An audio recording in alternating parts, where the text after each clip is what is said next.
दोस्तों एक बार की बात है। एक घने जंगल में एक कौवा दाना खा रहा था। तभी वहाँ इतनी देर में वो सोचता है, अरे आज मैं दाना खा रहा हूँ लेकिन दाना खाने वाला तो कोई भी नहीं है। अब मैं क्या करूँगा। तो वो दाना खाने लगता है। इतनी देर में वहाँ पर एक पक्षी भी उड़कर आ जाता है। वो पक्षी कोई और नहीं, वो पक्षी बाज था। वो देखता है, अरे ये कौवा तो दाना खा रहा है, क्यों ना इसे तंग करा जाए। फिर पक्षी कहता है, अरे मैं भी खाना खा कर आया हूँ, मैं इसे कुछ नहीं कहूँगा। वैसे मेरा पेट भरा हुआ है, मैं इसे क्या कहूँ, मैं इसे जाने देता हूँ।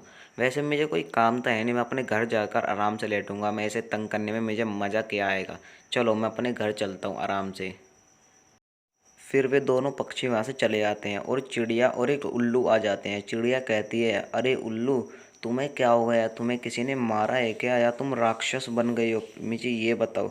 मैं अभी थोड़ी देर पहले आई थी जब तो तुम ऐसे नहीं थे, और तुम्हारे जब मैं यहाँ पर आई हूँ अब तुम्हारे ये ऊपर सींग का निकल गए हैं, क्योंकि उल्लू के तो सींग निकलते नहीं है ना।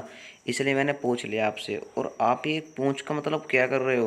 ये मतलब पूंछ आपकी ऐसी हिलती रहती है। और वे जो दो पक्षी के वे यहाँ से चले गए हैं ना, वे आपने भगा दिए, अच्छा करा, यहीं पे थे वे हम दोनों। इतने चिड़िया बोल रही होती है, इतनी देर में उल्लू रोने लगता है। चिड़िया कहती है, अरे तुम्हें क्या हुआ, तुम क्यों रो रहे हो, मुझे अपनी बात बताओ। मैं बिल्कुल भी तुम पे गुस्सा नहीं करूँगी और मैं तुम्हारा अच्छे से अच्छा ध्यान रखूँ। और उल्लू कुछ नहीं बताता है, बस रोता रहता है। चिड़िया बड़ी उदास हो जाती है। वो सोचती है, पता नहीं इसे किसे मार दिया और ये इतना क्यों रो रहा है। मुझे तो आज पता नहीं चल रहा है कुछ भी, आज इस दिन भर में पूरे में क्या हो रहा है। और इसके मुंह पर, शरीर पर सारे में निशान है, पक्का ये कहीं से पिट कर आया। और इतनी देर में वहाँ पर एक कौवा भी आने वाला होता है। चिड़िया उसे देखती है। इतनी देर में वहाँ कौवा आ जाता है। कौवा कहता है, मैं तुम्हें बता दूंगा वो कहाँ से पिट कर आया है। चलो मैं तुम्हें बताता हूँ वो कहाँ से पिट कर आया है। वो एक जंगल में एक शेर को मारने गया था। उनने सोचा कि मुझे रात को दिखता है, मैं उसे मार दूंगा। लेकिन वो उल्लू इतना बेवकूफ़ था, उसे नहीं मार पाया और शेर ने ही उल्टा उसे ही डस लिया।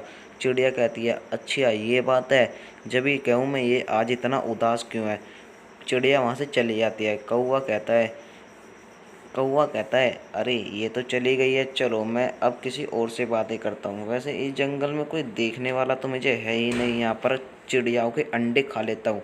वो थोड़ी देर में अंडे खाने के लिए ऊपर चढ़ने वाला होता है। फिर वो सोचता है, अरे मैं चिड़िया के अंडे कैसे खाऊंगा, मुझे अंडे खाने के लिए तो पहले बहुत सारा खाना चाहिए ना। पहले मैं एक काम करता हूँ, थोड़े से लकड़ी लाता हूँ और एक आँच का जुगाड़ करता हूँ जहाँ पर मैं खाना खाऊंगा। वहाँ पर खाना खा के जब जाऊँगा मैं यहाँ से आगे।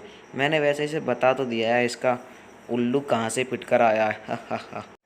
चलो अब पहले मुझे भूख भी लग रही है, यहाँ से मैं जाता हूँ और कहीं देखता हूँ और जुगाड़ कहीं मिल जाए तो मैं वहाँ पर खाऊंगा अगला खाना अपना। यहाँ कोई और आने वाला है।